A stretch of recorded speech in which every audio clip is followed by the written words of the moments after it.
Oh boy, have I come to work with some emotional baggage today. Oh, the baby was up all night, so let me tell you, I picked up some caffeine. I usually don't drink caffeine, but today that's going right on my desk. And oh, I have some candy. This will probably get me through till 9 o'clock, and then I'm probably going to have to find some more. And of course, yeah, I have the headache that goes along with no sleep, so that's going to go on my desk. And oh, they canceled my favorite shows, and so I'm going to have to surf Netflix in order to find something today. So I'm going to be on my phone looking for a new show. And my family has this habit of wanting to eat dinner. I have no idea what I'm going to make, so I brought my recipe book. And then the last thing, well, I didn't brush my teeth again, but I figured mints, nobody's going to ever know. It's only been 5 days. So we're going to talk today about effective customer practices. That is not one of them. So who are our customers? This is the North Franklin School District office. Who are our customers? Well, first we start off with our internal customers. They are the people who work here in the office. They're the secretaries, the people who work in the office next to you, the superintendent. And so how do we serve them? What does customer service look like in an internal customer service setting? Well, first off, we're wanting to do things that make each other feel good about working. We're complimenting. We're working as a team. We're using notes of appreciation. We're extending thanks and apologies because we value each other and we recognize that we each have something to offer. So what are the rewards of customer service?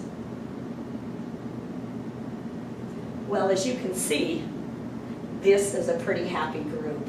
Some of the rewards of customer service are that people feel valued. They feel important. They feel like you know that they can do their job and you support them in that. It also helps them to mirror that support, and they then extend that to the external customers. Who are the external customers in the school district? They're the students, the teachers, they're the employees, they're the community members, the taxpayers. So what does customer service look like for our external customers? It means that we value them, that we understand that they're important. It means that when they come to visit, and they come to the administration office or a school place, that there's a place to park. It means that there's handicapped facilities. There's parking, there's handicapped ways to get in, that they're able to get in and around. It means that there's signage. It means that there is a way for them to feel like they are important. Because as they first come in, they take a mental picture. They see you before they hear you. It's that hello before the hello. So when they come in, this is central office. And so what do they see when they come? Do they feel welcome? Does it look like we value them? As they look at the seating and the reception area, do they feel like it's welcoming, or do we scream, we have rules? Is there a way for them to feel like you see them and you're ready to respond to their needs? Do we have a culture of yes? In other words, the answer is yes. Now, what was your question? We want them to feel like we are there to serve them. It's also it means that we can say, I'm sorry, that we may not have made any mistakes, but we're sorry for the situation and what's happening.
this reminds me that sometimes it's hard to extend customer service, and even for our students, but so important. So how can we improve customer service? What can we do specifically? Well, one of the things that we could do is that we can start at the top. So we start with the superintendent, we start with the principals, the administration, and they are the ones who set the culture. And then at that point, then we have ongoing training so that everybody in the office, if we're thinking administration, everybody in the office then has training, and you're working on specific things and setting specific goals.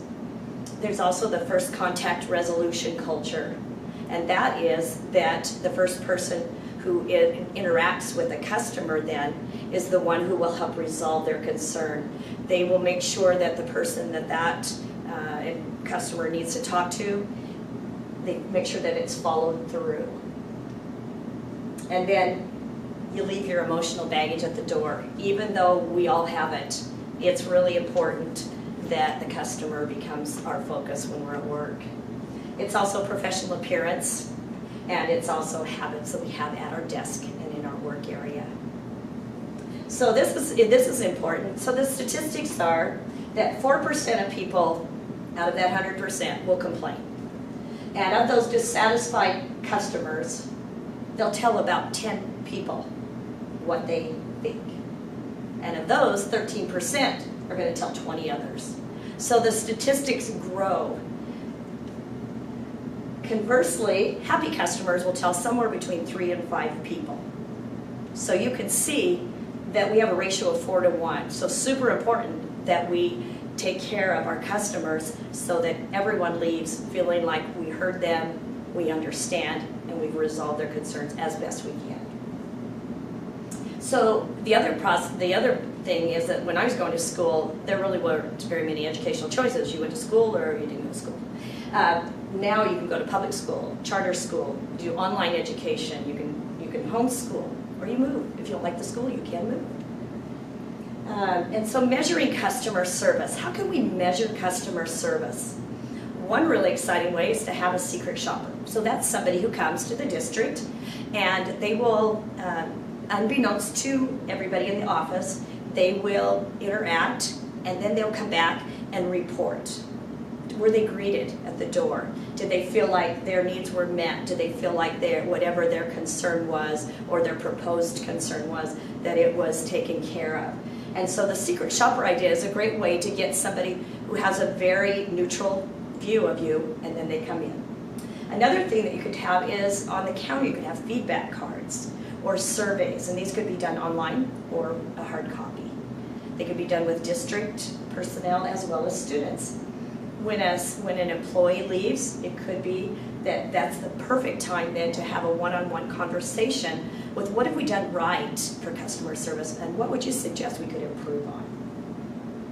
So some of the challenges for customer service in a school district setting are that some people will have had negative experiences, and so you're trying to counteract and overcome what they've already decided a school district is like. It's also hard to please everyone.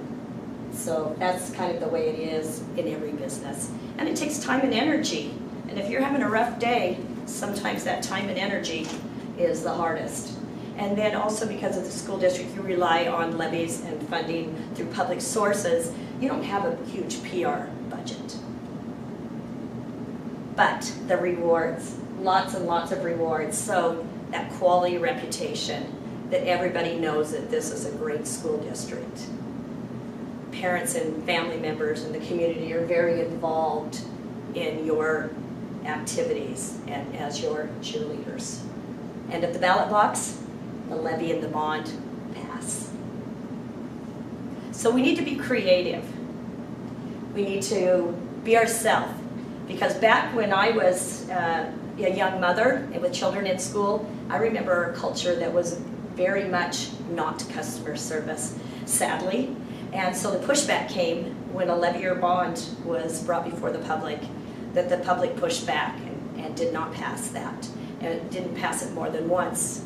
And we paid a high price for that, and our children suffered, but that was one way to be heard and to let the administration know that we were not happy. You are the face of the district. You are the face of the North Franklin School District. And as such, you have great power to keep that positive. We have a huge support right now in our district.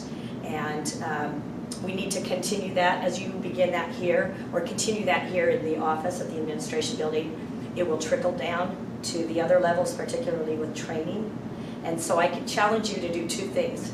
Improve one thing that you can for internal customer service, and improve one thing you can do personally for external customer service. Go Eagles.